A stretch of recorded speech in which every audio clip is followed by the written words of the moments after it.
Assalamu alaikum and welcome to Perspective. The Daska election and what happens, of course, PMLN, PTI have both made tall claims. From the unconfirmed reports, it seems that the PMLN is leading in Daska. But what eventually the impact of this election, this one by-election, will have on the government, on the opposition and their stance of the last election not being held, and of course the Supreme Court's decision on it will also determine the course of politics in the next couple of months. All of that today on Perspective. I have with me Javed Siddique, who's a senior journalist. Thank you for joining us today. Javed Rana, who's a senior analyst and a senior journalist. Thank you for being with us. Javed sir, how do you see this election? Of course, you know, in the larger scheme of things, it's just one by-election. Do you think that this will have larger consequences, larger ramifications, because it was of course heavily contested in the Supreme Court by the government and the PMLN both? How do you see it? Well, this is a very controversial election, and you know, the matters went up to the Supreme Court of Pakistan, and the Election Commission was also involved, and the Election Commission heard the case. You know, the petitions were filed by the candidates to the Election Commission, and the Election Commission decision ultimately was challenged in the Supreme Court. So the Supreme Court again basically they upheld the decision of the Election Commission and went for the election in the entire constituency, because initially Nosheen Iftikhar, the PMLN candidate, she said that only in 20 polling stations rigging was done. But then the Supreme Court also agreed to the Election Commission of Pakistan and ordered for the elections in the entire constituency. Now this election is being contested, and according to media reports, unconfirmed, the contest is neck to neck. It's a very close fight. And you know, this is a very strong hold of PMLN, and if the PTI candidate finishes neck to neck, there's a photo finish in this election, by-election, then I think the PTI has made gains in this. This time around, the Election Commission has made very good arrangements. Even the PMLN stalwarts are praising that the Election Commission has made good arrangements, but still they have some objections to it. Some of the people, the presiding officers who have been appointed by the government, Punjab government, the PMLN is not very happy with their appointments. But it looks that the contest is going to be very tough. And it will also determine the future of the elections in Pakistan, I mean in Punjab particularly. The PTI is basically trying to make some gains in the province of Punjab, which is a very strong hold of the PMLN. So if their candidate wins, or if the candidate finishes very close to the PMLN candidate, even from that angle, I think the PTI has done well or will be doing well in this election. Okay. Javed Rana Sahab, you think that this is going to be indicative of the trends, like Javed Siddique Sahab is saying, even for the future? Of course, it's too early in the sense that we have another 2.5 years of this government to go. But does it, in your opinion, show, will it show where what the people are feeling, what the overall trend is? Of course it is Punjab, of course it is PMLN center, those are realities in terms of the provincial position. I think the election result of one particular constituency is, to begin with, is not going to bring any material change in the power politics, other than giving a sort of a tool to the opposition parties, if they win, that the government has lost the confidence of the people. I don't think that is a situation. This is an isolated election, which would not bring any material change in the national and provincial politics. But nonetheless, the government, I would say, has damaged itself to what it did previously in the previous election in the same constituency. How do you say that? Because there were serious allegations that the civil administration was engaged in what opposition calls as the rigging practices. Unfortunately, the mysterious absence of the presiding officers, and then the allegations in the vote counting. I think that did damage the government, and that also reflects that the civil administration in Pakistan, in one particular constituency, they cannot go for rigging at a large scale, and it was unnecessary. And today's election result, the pattern at least suggests that the ruling party is neck to neck. It could have otherwise won the election previously. So had they not engaged itself... You're saying that the earlier election would have been PTI's had they not tried to interfere? Even if they had not won, but I think there could have been a close finish. So it was not necessary for the government to do it in any way. Everybody talks about the democracy. Everybody talks about the free and fair elections. I don't think any political party in Pakistan genuinely believes in free and fair elections. If they get an opportunity, they will go for rigging in whatever capacity and manner, and whatever the political tools they have at their disposal. This is a very dark reality of our political system. The opposition party has been talking about that they want free and fair election and respect to the public mandate. But all these opposition parties were engaged in all these kind of electoral rigging in the past, and now we have seen, unfortunately, the ruling party. They try to do the same thing, but since they didn't have the experience in conducting rigging or other manipulations that could have... You're saying it backfired? It backfired because lack of experience by the PTI. PTI is not experienced players when it comes to using the public fund to win the election. It is not an experienced player using the civil administration to have some kind of rigging. They try to replicate the pattern of 2018's general election in one particular constituency, but this time around they did not have the support of the powers that be, who made their presence felt in the previous general election. Right. Okay. Let me come back to you. G. Javed Siddique Sahab, do you agree? Do you think that it was a botched up attempt? According to Javed Rana Sahab, he seems to think that that's what it was, and that may have cost them the election this time round. The whole debacle that followed, the Supreme Court deciding that the whole election had to be redone, all of that. Do you agree? I think, yes, the trend in Pakistan's politics has been, if we look at the political history of Pakistan, that any party which is in power always win the by-elections, using their influence, their administration, the tools of administration, and using the funds, development funds. And we have seen the last at least 40 years that all the governments in the past, they have been able to win the by-elections. So the PTI was expecting that they would win this election, Daska election again, but they were unable to do it. And if at all they were planning to win the elections, the way they did it was not acceptable. I mean, it was too blatant and too brazen an exercise to win the elections. The disappearance of the presiding officers, the disappearance of material, and so many allegations which were leveled by the What do you PMLN. think eventually will happen?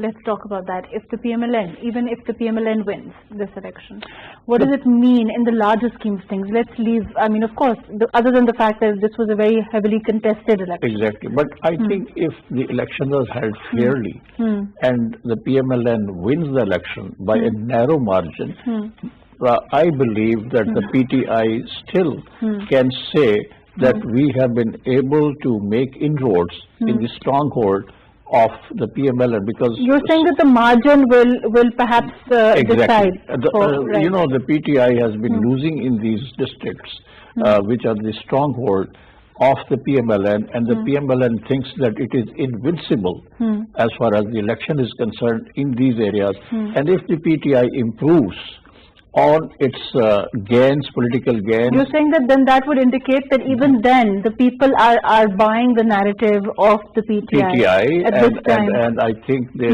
are not very happy with PMLN, and the PMLN cannot overwhelmingly win the elections in the by-elections. And therefore Punjab, you think? Punjab, I think the PTI, if they are able to provide a good governance to this province. And this is one of the dilemmas of the PTI government, that there's a need to change the man on the top. There's been a demand that the Chief Minister of Punjab should effectively deliver. If he doesn't, then the PTI is doomed in this province. And this is the largest province with 112 National Assembly seats. But that hasn't happened. That demand hasn't been met. We haven't seen the Prime Minister hasn't happened. accede to that. Exactly. But if the PTI doesn't change its policies, its the governance style in the Punjab, the largest province of Pakistan, it may not be the winning party or the party which wins the next election. And this is this is at stake. I mean, the PTI has big stake in Punjab. If they lose to PMLN, other parties, opposition parties, it will be a big disaster for the PTI. Rana Sahab, do you think that that is probably true? That, of course, we saw after the PDM collapse, I mean, if it's not too early to say that, that's what it seems. The Prime Minister say after his vote of confidence that there will be changes.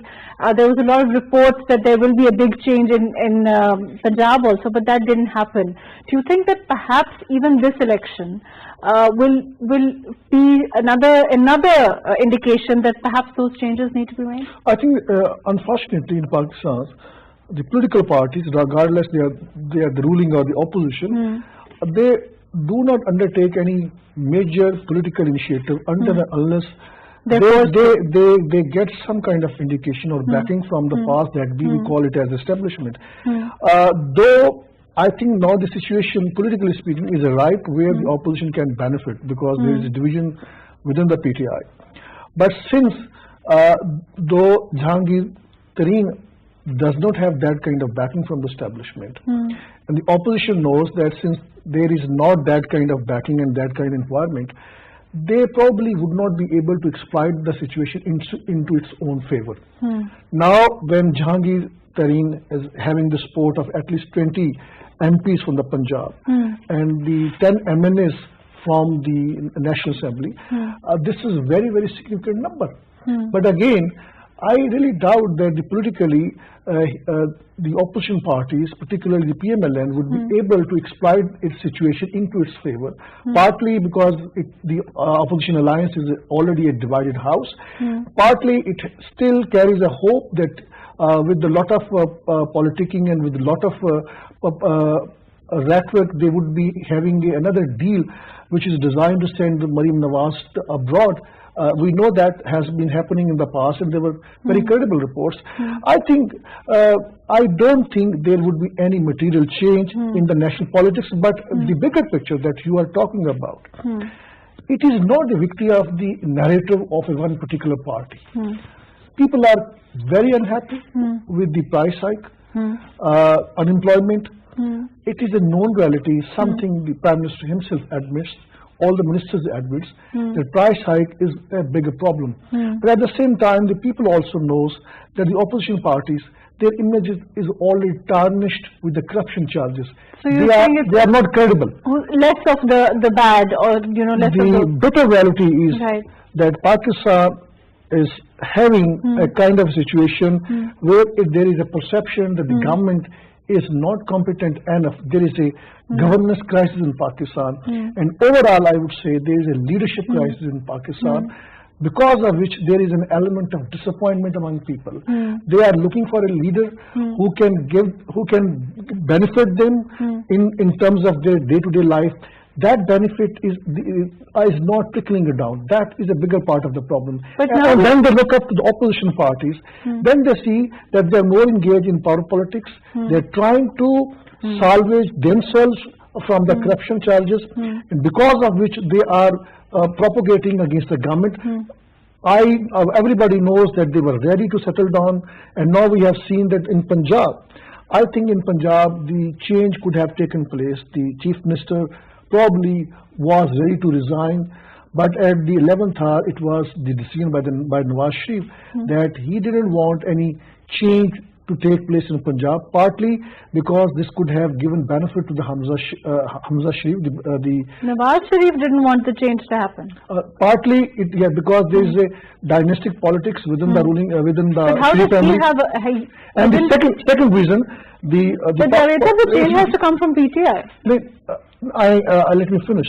The second reason was that actually the PMLN thinks, and rightly so, that if Buzdar continues, that means more difficulties for the general public. That means the PTI would get more unpopular, and they can win the next general elections.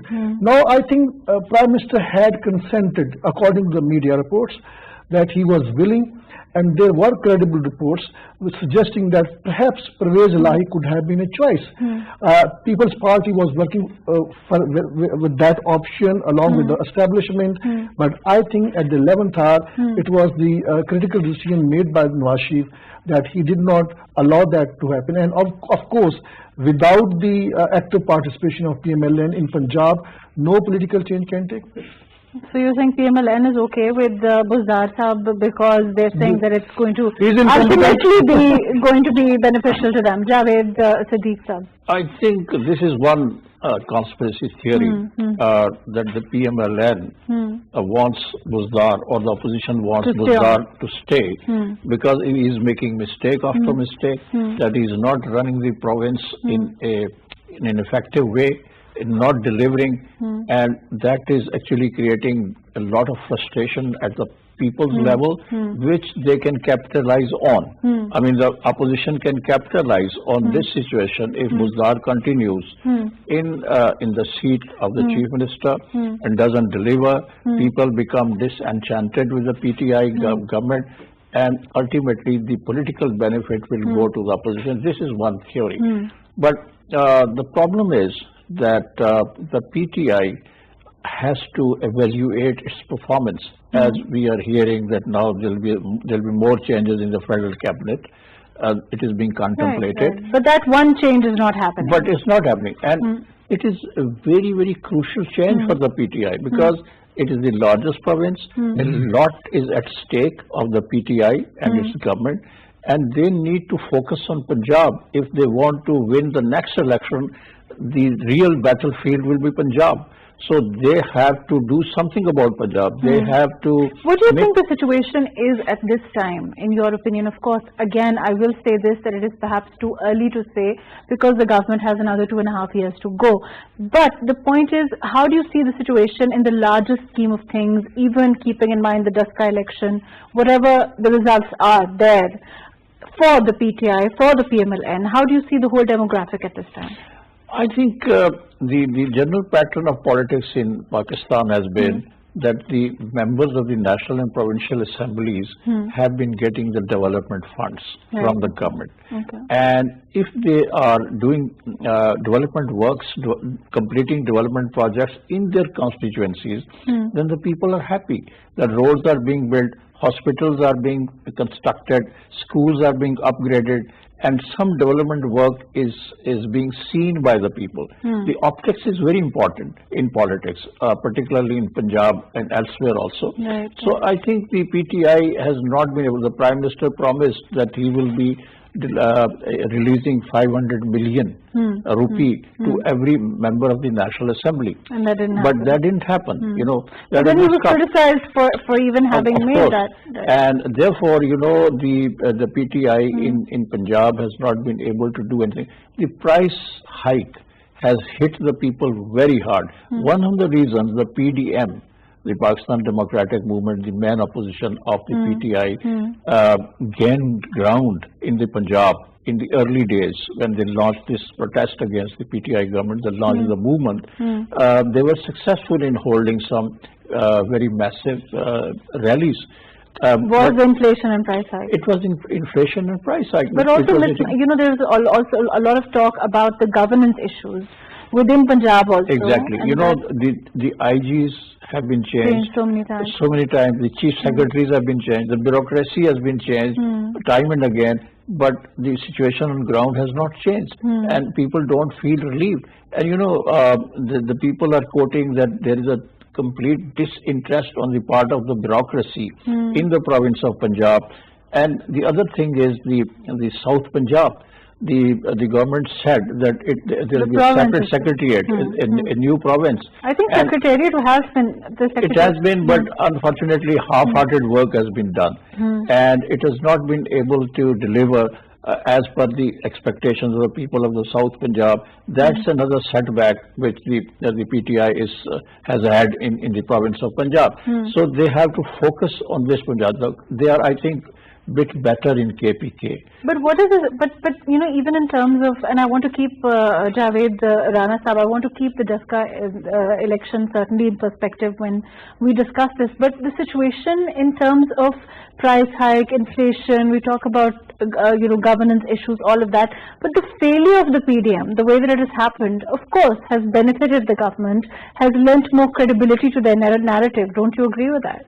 Which narrative? The narrative against, you know, the fact that, of course, you know, this will fail, that they're in it for their own good, all of the corruption, all of that narrative that the government, the Prime Minister has been talking about. I think again this kind of perception now does exist on social media and the mainstream media, and rightly so. The fact that the PDM, I mean, their top leaders had their corruption cases pending, and behind the scene they were engaged in a lot of manipulations to seek concessions. And right from the day when the Prime Minister was saying that they are looking for wheeling dealing to get concessions, and I think that narrative did prevail. And it is the then division within the PDM that proves that point, that they have not been able to even come up to an already announced long march. And the way we saw that, you know, Zardari Saab and the PDM come out and say, you know, it was about principle, it was about the issues of the people, all of that, and then not resigning. And the way that whole narrative fell flat has certainly, you know, like I said, it's something the government is happy about. There's no denying that. And of course, the way the people are looking at it now is again, you know, having this. I think again, these are the narratives which move around the power politics circles. These narratives. You think it's not going to matter eventually? These narratives have not gone down to the ground. Okay. At the grassroots level. You think that the ardent voter of the PMLN and the PPP is intact? Well, the strong base of PMLN when it comes to Punjab, in the central Punjab, that is still there, particularly in the urban population. People may not come out to support PMLN on the roads, but when it comes to the voting, that vote bank is still intact. But at the same time... But what about that vote bank, the one that came out and voted for the PTI, the voter that wanted that the change, was hopeful, the voter that had never come out before, that came out for the PTI. What about that voter? I think that voters which came out on the streets in Lahore in 2011, I don't think that voter was there in 2018's elections. Okay. Their number had significantly reduced. Okay. Because till 2013, Prime Minister Imran Khan, who was the then opposition leader, he was engaged in idealistic politics, a popular politics, a popular narrative that he had built, that all these political leaders are corrupt, and he's the one who can salvage the situation. In 2018 elections, I think Imran Khan had to undergo to use similar political factors in the power politics. Many of his close aides left him, and those people who had joined him, they are known to be migratory birds, moving from one political party to another political party. And when a prime minister is surrounded by pragmatist migratory birds, who will change their position according to the situation, they are not pursuing any particular ideology, then thinking that he can bring some significant change is, I think, we'll be living in fool's paradise. It is useless exercise to remind Prime Minister of what he used to say about IMF or the political class about these development funds, because the compulsions in the power politics are such that any political leader or no matter how clean he may be, but when practically he sees the things, he unfolds the power politics, then he will have to follow the same route that other prime ministers had been adopting. Now, I think in Pakistan, we need structural changes. Okay. The problem lies. Which people are hopeful still that the PTI will make. The point is, if there is any prime minister, even he has a 2/3 majority, these MNAs, with all due respect to them, they will switch over their loyalties overnight. So prime minister gets blackmailed, no matter how regardless of who it is. Okay. Regardless of who it is. So that means we need a system where the head of the state or chief executive does not come across with the similar problems. And presidential form of the government, not the one that Ayub Khan had, not the one that the General Ziaul-Haq, General Musharraf had, a genuine presidential form of the system, I think may be a way forward for Pakistan. Because these kind of, after every 3 months we see the PMLN or PPTI's MNAs leaving them because of a changed situation. Javed sir, we will come back to that, the style of politics and perhaps the changes that I agree and I think might need to be made. But moving back to the Daska election, Javed Siddique Sahab, let's talk about the larger trends. Javed Rana Sahab also mentioned the last elections. We saw a lot, every election that is held is, to say it in somewhat, there are issues of whether it's credible, there are issues of whether it was as clean as, the other, there are always issues on that. But this election, the Daska election, the way that it happened, the way it was called out, the way the Election Commission stood its ground, the way the Supreme Court decision, do you think it will perhaps set some trends for the future general election? Do you think that, or do you think that the government, there will be some standards that will now be followed? The kind of, there will be effort not to have the kind of blatant rigging that people said happened in the last election. All of that. One of the fundamental problems that the PTI government is facing is that its mandate is being challenged by the opposition.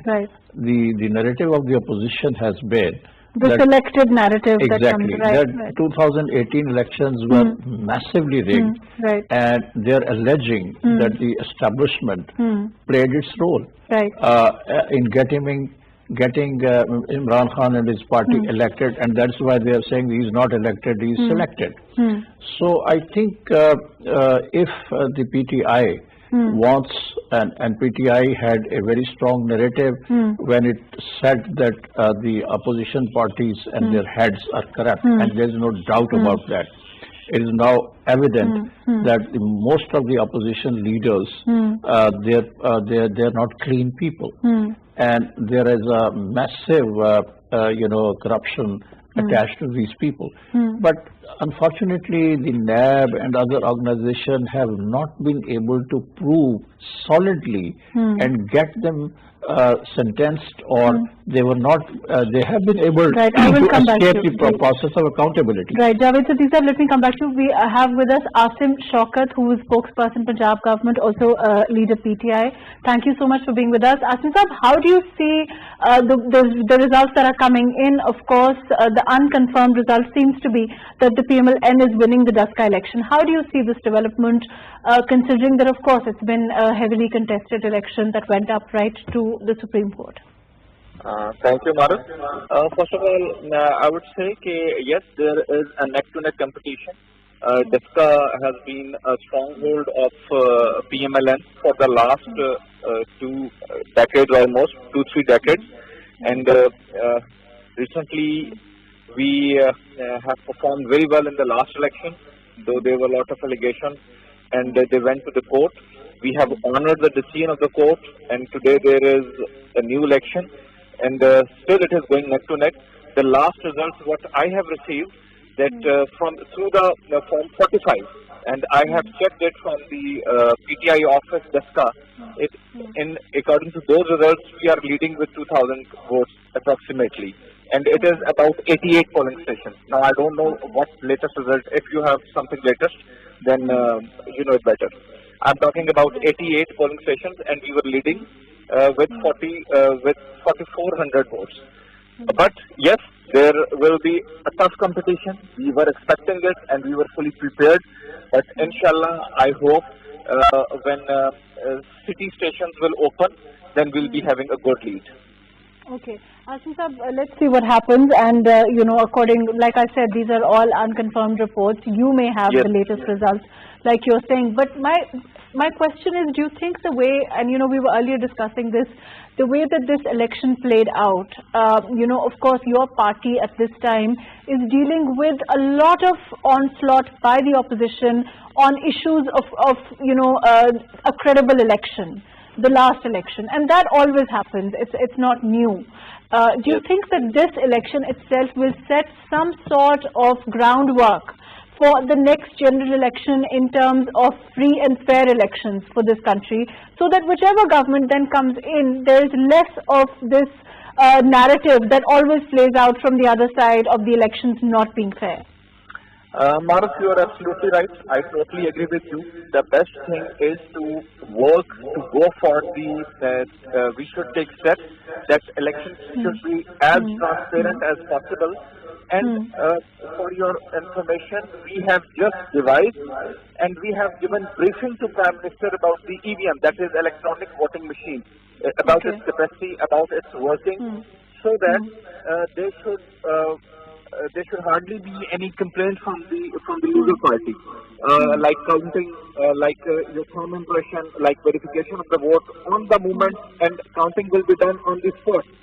So these are the steps which we are trying to take, and we are continuously trying to engage opposition on this issue. Please do come forward and sit with us on the issue of electoral reform. But unfortunately, they are not ready to sit with us on the issues of national importance. They have only one point agenda, what we have been discussing. We have discussed many times. So, as far as your point is concerned, yes, you are right, and we are trying our level best to evolve a transparent system with the maximum use of technology. Yes. But we saw technology being used in the last election, and the way that the RTS system failed, and that again is one of the main reasons that allowed the opposition to then say that the election wasn't free and fair.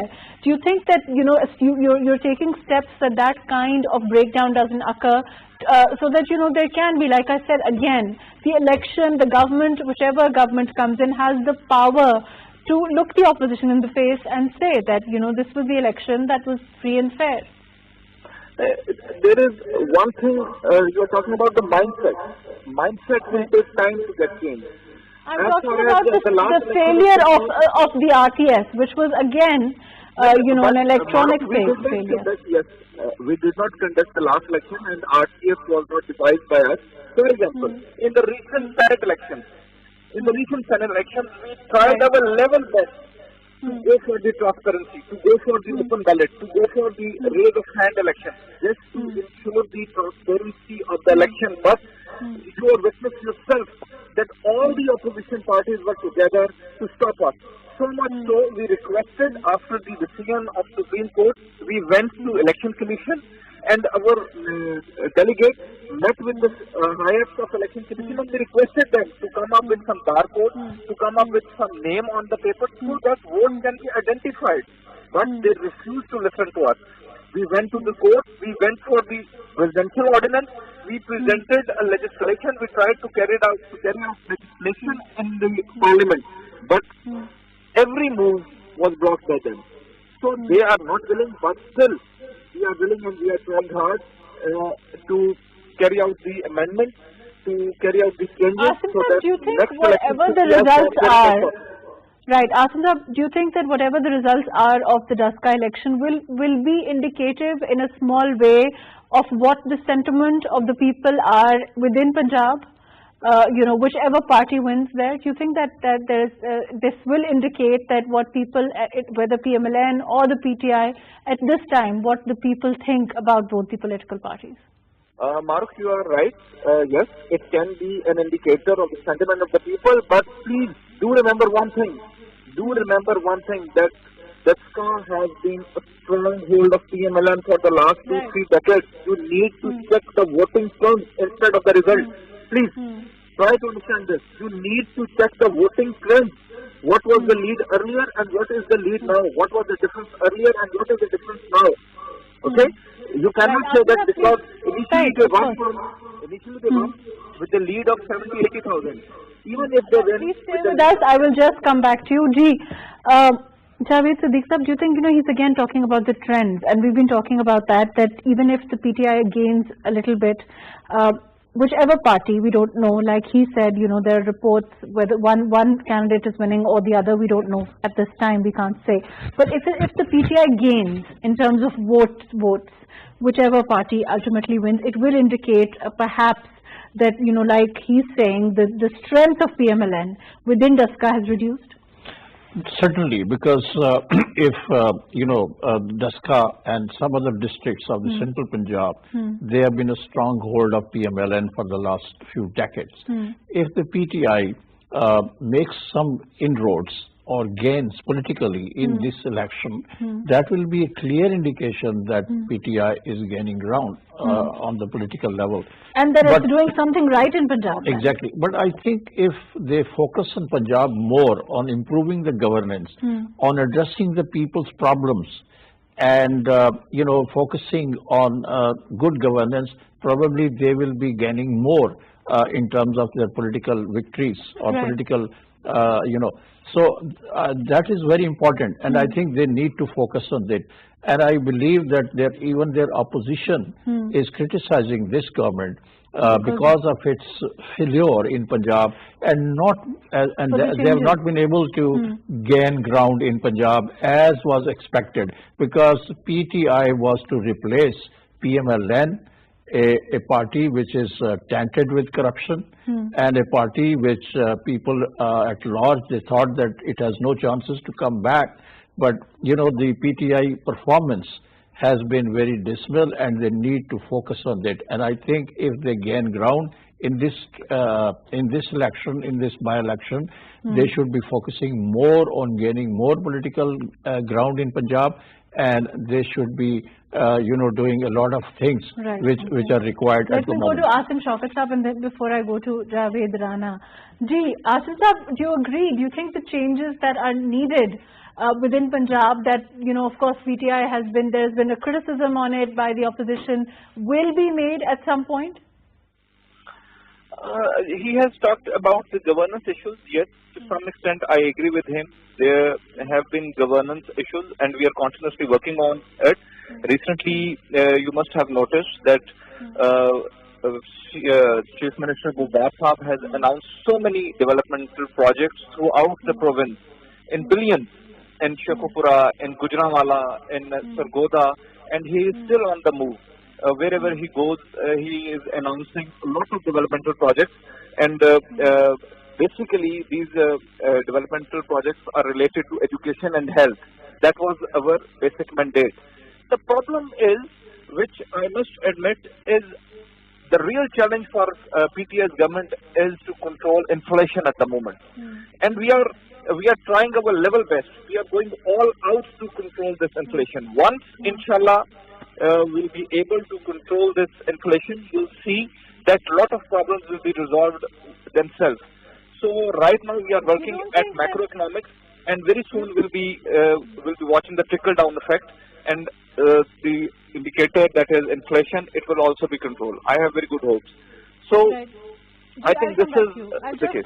Javed Rana Sahab, do you think that if this government manages to tackle inflation, price hike, then they have no fear of the opposition, they have no fear of other issues, even if governance remains some problem that can be perhaps dealt with at a later date? I agree with that. That could happen, but again, before that happens, government needs to manage IMF. The government, unfortunately, has become simply a manager, not a policy maker. They are executing, implementing whatever the IMF is dictating them. And we have most recently seen this controversy about giving this state bank more autonomy. And all the IMF at the root of much of the inflation in Pakistan. They want that the inflation should be, IMF apparently wants that inflation should be reduced, and then they are increasing the interest rate. At a time when even in the West, the interest rate is coming to zero, and then they want more taxation, while they are at the same time practically freezing the business activities. I think government is in a web of in its own contradiction, and at the root cause is IMF. Government needs to take bold decisions to come out of IMF program. Pakistan needs to have autonomy on its own economy. Unfortunately, we have lost our sovereignty on economic policies. That is not there. In this situation, expecting that the government would be able to contain inflation or price hike, or would be able not to devalue further rupee, I think we can perhaps satisfy ourselves by all these kind of narratives. This is not going to work. We need to change the system, which is a causing problem. And unfortunately, I have not seen any indication other than the removal of the finance minister. Let's hope that the government moves ahead and come out of the IMF bailout package. But I believe that the Achilles heel of this government is the economy. If they are able to improve the economy, production, industrial agriculture production, and they are able to boost exports, create jobs, and I think that will be the ultimate test of exactly of test of this government. Asim Saab, do you think that what about the IMF issue? Is the government working towards perhaps handling them better? Mahrukh, let me give you the picture of the macroeconomics and how hard we are trying to improve it. And just for your notice, few indicators that Pakistan's textile industry is working at 100% capacity, and there is a shortage of labor in Faisalabad. Pakistan's large-scale manufacturing is increasing. Current account deficit is decreasing, and imports are decreasing. Exports are increasing at a very low percentage, but imports have been decreased considerably. So all these things, and you know that we need to import raw material to fulfill the textile orders which we have to deliver to the international world. So this is for the first time that our textile sector is working at its peak. Then construction the industry of construction is given a boost, and you see that there is a lot of construction, and the indicator and the proof of this boost is that there is a shortage of cement in Punjab, and we have given 5 licenses to the cement plants. So we are trying our level best to give boost to the industry, to the textile industry, to the large scale manufacturing, to the construction industry, and low cost housing scheme. We are trying to produce a conducive environment for the builders to come and to construct high-rise buildings.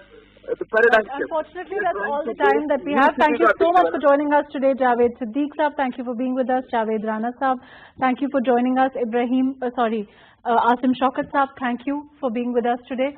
As far as the issue of the Daska election is concerned, certainly we'll know which party very soon will win this election. There are reports that perhaps, contradictory reports, I would say at this time, whether the PMLN is in lead or the PTI. But the point is, will this indicate a trend in terms of which party is gaining ground? That is something to be thought about. And also, whether if it's the government or in the case of the opposition, the PMLN, what are the issues that really matter to the people at this time? Of course, price hike, inflation is something the government seems focused on trying to deal with. Let's hope that there can be headway towards that. Thank you so much for joining us today on Perspective.